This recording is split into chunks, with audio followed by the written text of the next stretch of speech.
Shalom,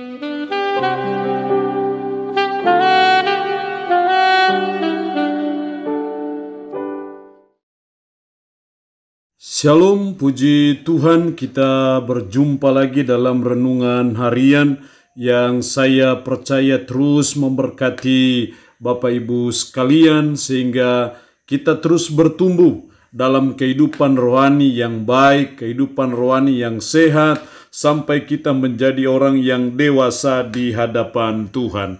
Mengawalinya, mari kita berdoa. Puji syukur untuk waktu dan kesempatan yang Tuhan berikan bagi kami. Untuk kami akan membaca, menyelidiki, merenungkan, dan mendengarkan sebagian dari kebenaran firman-Mu yang menjadi landasan patokan hidup kami. Roh-Mu yang kudus, tolonglah kami, urapilah kami, dan berkatilah kami dengan kebenaran firman-Mu di hari ini. Dalam nama Tuhan Yesus Kristus kami berdoa. Amin. Nats firman Allah yang menjadi perenungan kita bersama di hari ini, saya ambil dari Injil Yohanes pasalnya yang ketiga, ayat 28 sampai dengan ayatnya yang ke-36. Secara khusus saya akan membaca ayatnya yang ke-30. Firman Allah berkata demikian, "Ia harus makin besar, tetapi aku harus makin kecil." Saya baca sekali lagi ayat 30, "Ia harus makin besar, tetapi aku harus makin kecil." Demikian kebenaran firman Allah di hari ini yang mengajar kita, menasihati kita, Kristus harus makin besar. Menjadi doa kita, menjadi pergumulan kita, menjadi kerinduan kita dalam hidup kita sebagai umat yang sudah ditebus dengan darah yang mahal di Bukit Golgota, supaya Kristus harus makin besar. Supaya Kristus makin ditinggikan dalam hidup kita, dalam keluarga kita, dalam pelayanan kita, dalam tugas dan tanggung jawab kita. Biarlah Kristus harus makin besar. Sangat jelas dari nats pembacaan kita tadi, yang saya percaya ini merupakan tekad, merupakan prinsip, merupakan filosofi pelayanan dari Yohanes. Ia harus makin besar, tetapi aku harus makin kecil. Kristus harus makin besar, tetapi aku harus makin kecil. Ini harusnya yang kita contohi dari kehidupan Yohanes dalam hidup kita sebagai umat, sebagai orang percaya, supaya Kristus harus makin besar, tetapi aku harus makin kecil. Lalu pertanyaannya adalah, bagaimana caranya supaya Kristus makin besar dalam hidup kita? Apakah yang harus saudara dan saya buat? Apa yang harus saudara dan saya lakukan supaya Kristus makin besar dalam pelayanan kita? Bukannya malah kita yang semakin besar. Hendaknya Kristus semakin besar dan kita semakin kecil. Jangan malah terbalik, kita yang semakin besar, ego kita semakin besar, justru Kristus semakin kecil. Tapi kita belajar dari kehidupan Yohanes, Kristus harus makin besar, tetapi aku harus makin kecil. Setidaknya ada 3 rahasia yang saya jumpai dari kehidupan Yohanes yang membuat Kristus harus makin besar, tetapi aku harus makin kecil. Dalam ayatnya yang ke-28, "Kamu sendiri dapat memberi kesaksian bahwa aku telah berkata aku bukan Mesias, tetapi aku diutus untuk mendahuluinya." Aku bukan Mesias, tetapi aku diutus untuk mendahuluinya. Di ayat 28 ini kita menemukan satu hal supaya Kristus makin besar dalam hidup kita. Yang pertama, kita harus hidup untuk Kristus. Yohanes berkata, aku bukan Mesias. Walaupun mungkin kalau Yohanes berkata saja bahwa dia Mesias, orang Yahudi akan percaya bahwa dia Mesias. Karena ketenarannya, karena banyak mujizat yang dia buat, maka saya percaya ketika Yohanes berkata bahwa dia Mesias, maka orang Yahudi akan percaya dia. Tapi dengan terus terang dia berkata, aku bukan Mesias, tetapi aku diutus untuk mendahuluinya. Aku diutus untuk mempersiapkan jalan baginya. Aku seperti suara yang berseru-seru di padang belantara, luruskanlah jalan bagi Tuhan. Dengan kata lain, ayat itu mengatakan bahwa Yohanes hidup untuk Kristus. Secara khusus mempersiapkan kedatangan Kristus yang pertama. Makanya dia berkata, aku diutus untuk mendahului kedatangan Kristus yang pertama. Karena saya hidup untuk kepentingan Kristus. Saya hidup untuk Kristus. Secara khusus mempersiapkan jalan bagi kedatangannya. Di sini kita melihat supaya Kristus harus makin besar dalam hidup kita. Maka yang pertama kita harus hidup untuk Kristus. Kita harus hidup untuk kepentingan Kristus. Kita harus hidup untuk kepentingan gereja Yesus Kristus. Kita harus hidup untuk kepentingan kerajaan Yesus Kristus. Kita harus hidup untuk kepentingan Injil Yesus Kristus. Saya percaya ketika saudara dan saya hidup untuk Kristus, maka Kristus akan semakin besar dalam hidup saudara dan saya. Ketika saudara dan saya hidup ini kita persembahkan untuk Kristus, untuk kemuliaan Kristus, untuk pelebaran kerajaan Kristus, maka disitulah Kristus akan semakin besar, Kristus semakin dimuliakan, Kristus semakin ditinggikan dalam kehidupan saudara dan saya.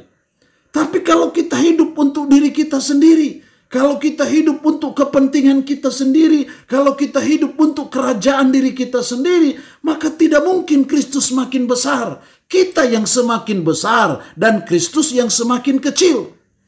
Tapi saya percaya seperti Yohanes, aku bukan Mesias, tapi aku diutus untuk mendahulunya. Aku diutus untuk hidup bagi Dia, untuk mempersiapkan jalan bagi kedatangannya yang pertama. Saya berjuang untuk itu. Saya memberitakan firman untuk itu.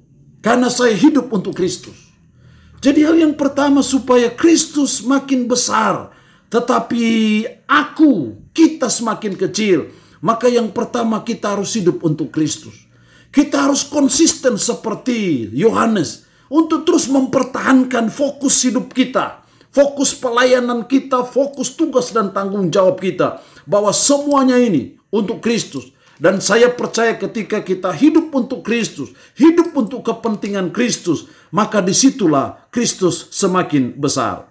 Yang kedua, supaya Kristus semakin besar dan kita semakin kecil.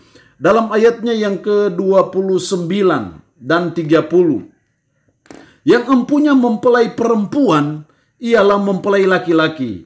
Tetapi sahabat mempelai laki-laki yang berdiri dekat dia dan yang mendengarkannya sangat bersukacita mendengar suara mempelai laki-laki itu.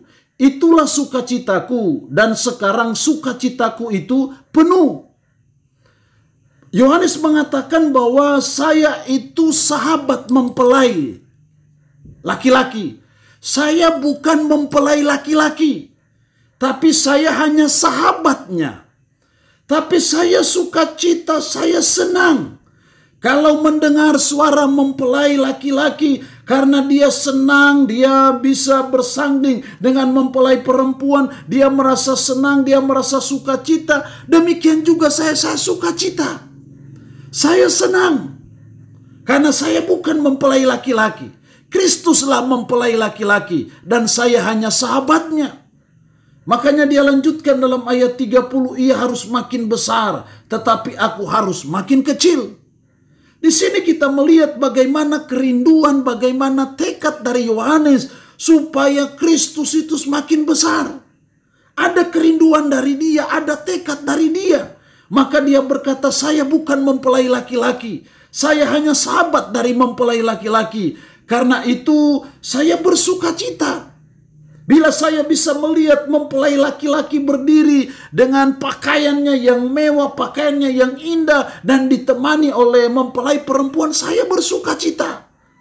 Karena itu yang menjadi kerinduan saya.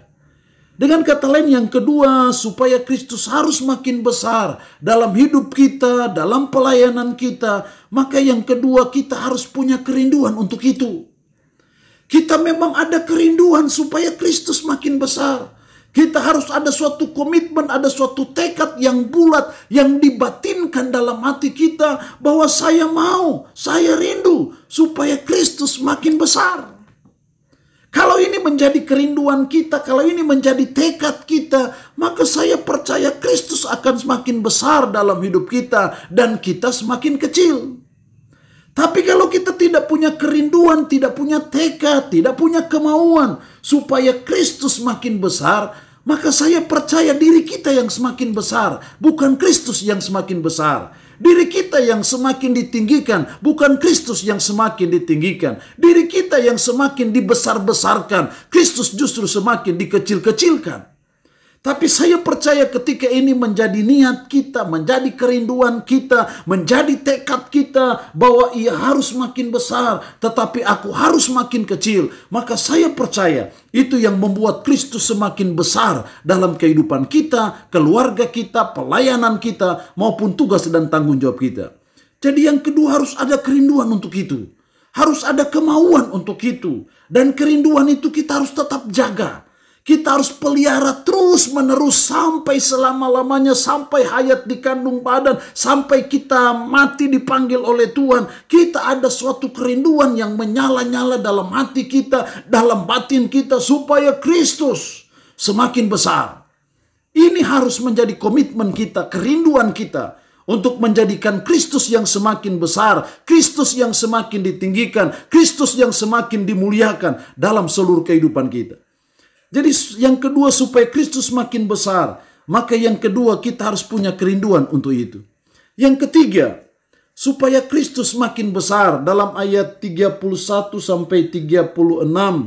Ayat 31, siapa yang datang dari atas adalah di atas semuanya. Siapa yang berasal dari bumi termasuk pada bumi dan berkata-kata dalam bahasa bumi. Siapa yang datang dari surga adalah di atas semuanya. Ayat 32, ia memberi kesaksian tentang apa yang dilihatnya dan yang didengarnya, tetapi tak seorang pun yang menerima kesaksiannya itu. Siapa yang menerima kesaksiannya itu, ia mengaku bahwa Allah adalah benar. Kalau kita melihat dalam ayat 31 sampai 36, kita melihat bagaimana Yohanes menyaksikan tentang siapa Kristus. Dia berbicara tentang Kristus. Di sini kita melihat yang ketiga, supaya Kristus harus makin besar dalam hidup kita dan kita semakin kecil, maka yang ketiga kita harus menjadi saksi bagi Kristus. Makanya kata kesaksian dalam ayat ini, dalam nats ini diulang-ulang. Artinya bahwa Yohanes menjadi saksi bagi Kristus. Dia memberitakan Kristus bahwa yang datang dari surga dia di atas semuanya. Bahwa dia memberi kesaksian, bahwa siapa yang menerima kesaksian tentang Yesus Kristus berarti dia mengaku bahwa Allah adalah benar. Bahwa siapa yang diutus Allah, dialah yang menyampaikan firman Allah. Karena Allah yang mengaruniakan rohnya dengan tidak terbatas. Bahwa Bapa mengasihi anak dan telah menyerahkan segala sesuatu kepadanya.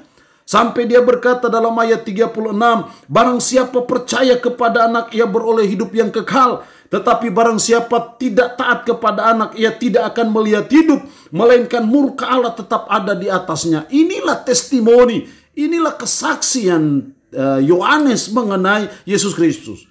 Jadi hal yang ketiga, supaya Kristus harus makin besar. Yang ketiga, kita harus menjadi saksi bagi Kristus.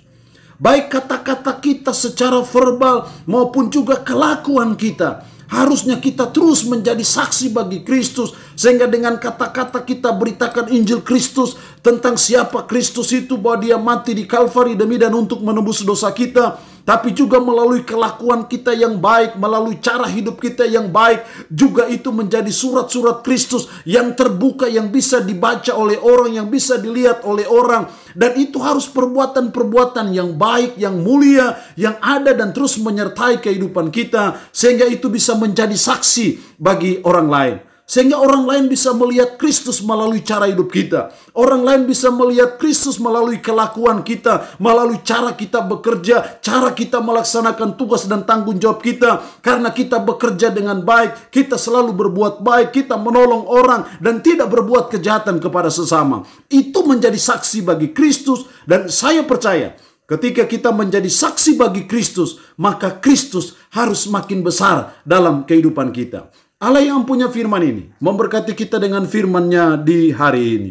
Amin. Mari kita berdoa. Puji syukur untuk kebenaran firman-Mu di hari ini. Ya Tuhan, kami berdoa supaya Kristus harus makin besar, tetapi kami semakin kecil.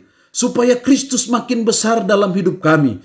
Kristus makin dimuliakan dalam pelayanan kami, dalam tugas dan tanggung jawab kami. Tuhan tolonglah kami supaya kami hidup untuk Kristus. Tolonglah kami supaya kami punya kerinduan untuk Kristus harus makin besar. Dan tolonglah kami supaya kami menjadi saksi bagi Kristus. Roh-Mu yang kudus menanamkan, memeteraikan firman ini dalam hati dan pikiran kami. Sanggupkan kami untuk bisa menjalani hidup ini berpadanan dengan firman-Mu di hari ini. Hamba mohon berkat-Mu bagi umat-Mu yang boleh mendengarkan kebenaran firman-Mu di hari ini. Berkat jasmani, berkat kekuatan, umur panjang Tuhan berikan. Umat-Mu yang sakit, hamba berdoa dalam nama Yesus. Apapun penyakit mereka, hamba berdoa dalam nama Yesus. Tuhan lawat, Tuhan jamah, dan Tuhan berikan kesembuhan. Terpuji-pujilah nama-Mu Tuhan. Dalam nama Tuhan Yesus Kristus kami berdoa. Amin. Shalom. Sampai berjumpa lagi dalam renungan harian edisi berikutnya.